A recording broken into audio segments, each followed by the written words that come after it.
Hello everyone, today I'm offering a journey into the Woodland Wardens deck that is by Jessica Roux, and it comes in a nice sturdy box, and it's an oracle deck, and I normally, as I've said before, I'm not a huge oracle deck person, but this was just too beautiful. I love, look at that inside of the box. I'm using natural lighting in honor of it being a natural looking deck.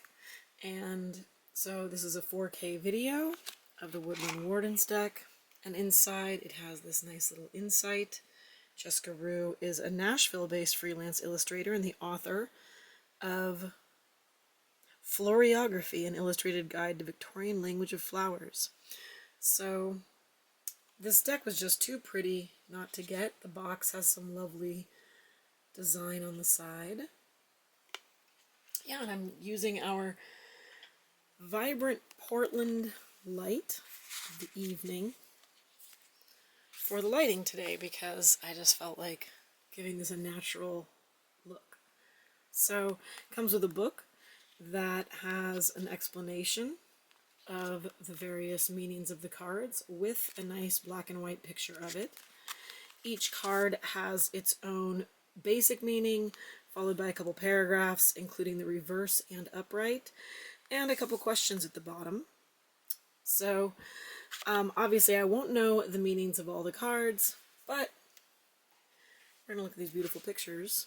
So the card stock is firm, nice. I'll shuffle at the end.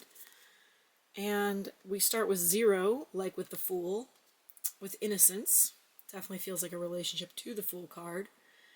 And for each of these, she has an animal and a plant that goes with that animal to create a concept that's written on the card, in this case, innocence.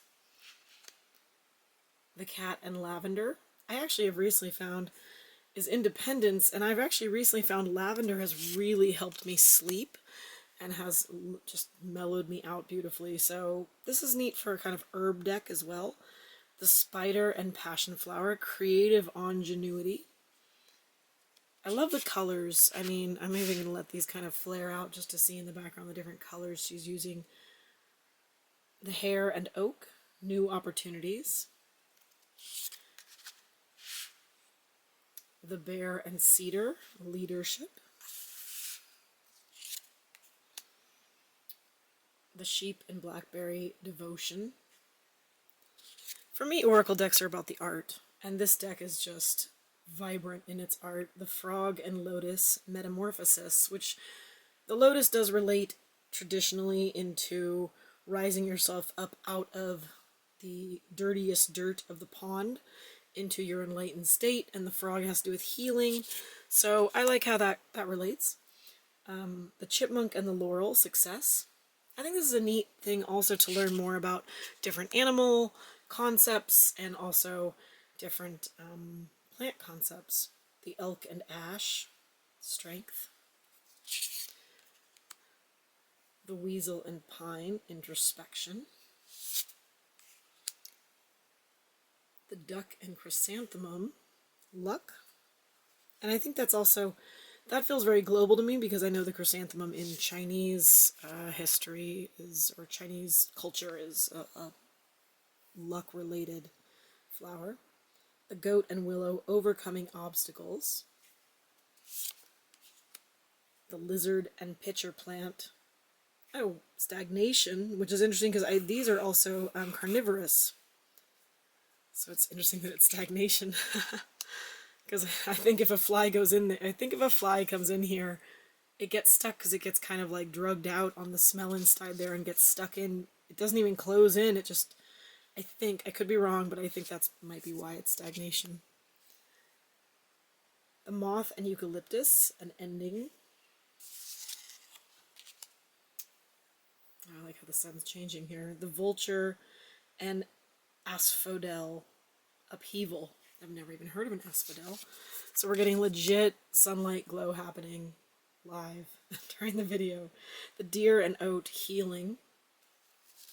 Yeah, and healing is, oat is very good for the skin healing. The crow and dogwood, intelligence. The salamander and black pepper inspiration. I love salamanders. Just love them. The boar and pumpkin confidence. The bat and hellebore intuition. I just love if you can, I hope this captures, I think it does, because I'm using my new camera, this purple here. I mean, it's just this rusty purple. It's just delicious.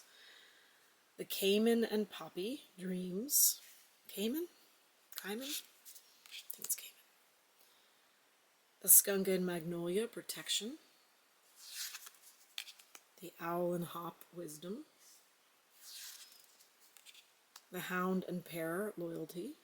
So a lot of these, I mean, the hound obviously loyalty, the owl wisdom, these are traditional.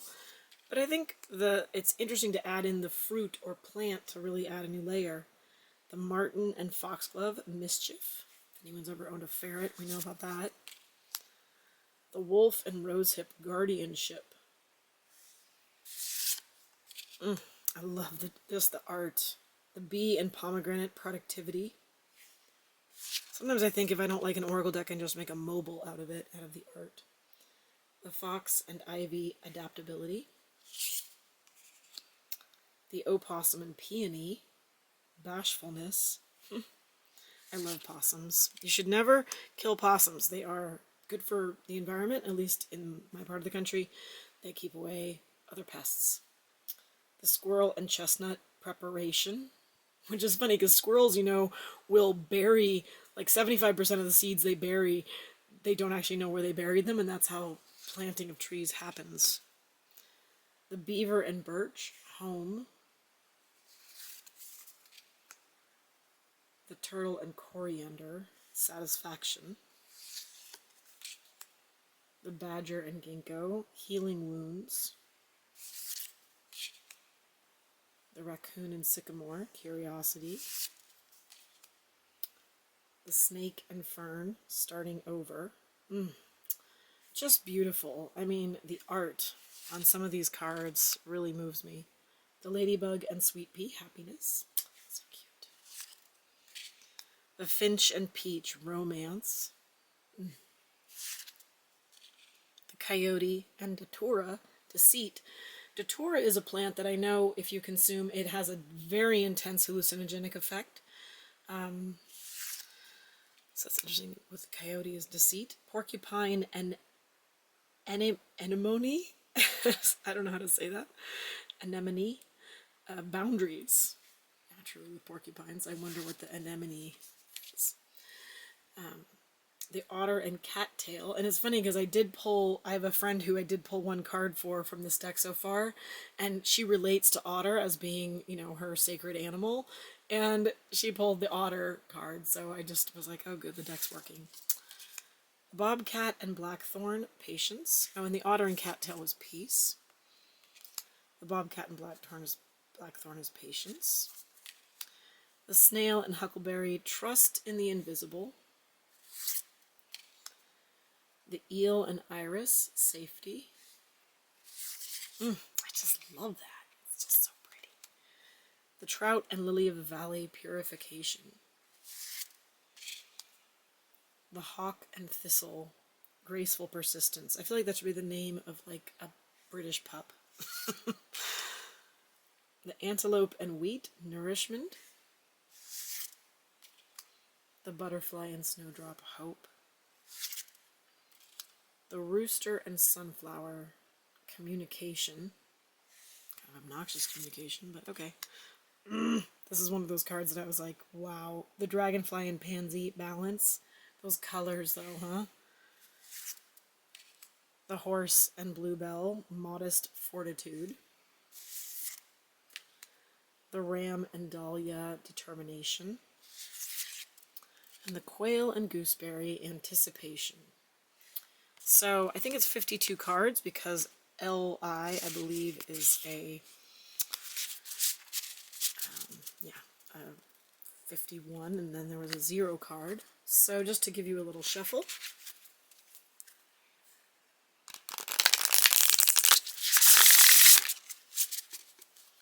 It's nice. really great card stock quality. Is firm but floppy. Ooh, ooh, ooh. Just like I like it. Firm and floppy. It's a good card. So, great card stock. Beautiful. And they have a nice texture to them that feels a little bit matte, but soft. Really beautiful cards. I bought 2 of these decks as soon as I found this one because I was just like, wow, that is... I thought I'm going to gift this to a friend already. I already know I want to gift it to a friend. So there you go. I hope you enjoyed this video. My name is Jenna Lynn Roberts with Present Path Tarot. You can follow me, please. Hit the bell. Do all the things to show that you like this video, to follow me for future videos. And I hope you have a beautiful day. Thank you.